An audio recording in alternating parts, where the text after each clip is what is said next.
ముఖ్యమైనటువంటిది గ్రహణ సమయంలో మనం ఏం చేయాలి అని అంటే, పూర్వాభాద్ర నక్షత్రం కుంభరాశిలో జన్మించినటువంటి వాళ్ళు, కర్కాటక వృశ్చిక తుల మకర రాశులలో జన్మించినటువంటి వాళ్ళు, మేషలగ్నం వృషభ లగ్నం మిథున లగ్నంలో జన్మించినటువంటి వాళ్ళు, వీళ్ళందరూ కూడాను చంద్రుడు రాహువు బింబాలను, అంటే వెండితో చేసినటువంటి బింబాలను ఒక నెయ్యితో నింపినటువంటి పాత్రలో ఉంచి అందులో ఆవు నెయ్యి పోసి ఈ బింబాలను అందులో ఉంచి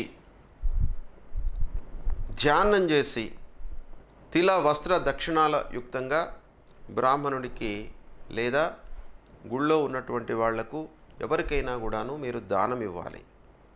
దానం ఇస్తున్నటువంటి సమయం లోపల ఈ శ్లోకాలను చదివి ధ్యానం చేసి ఇవ్వండి.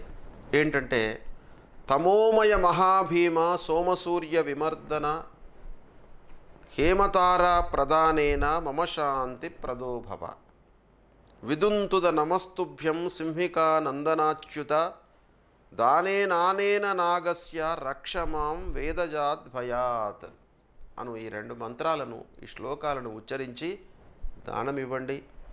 మీ నక్షత్రము రాశి మూలకంగా కలిగేటువంటి దుష్ప్రభావం దూరమవుతుంది.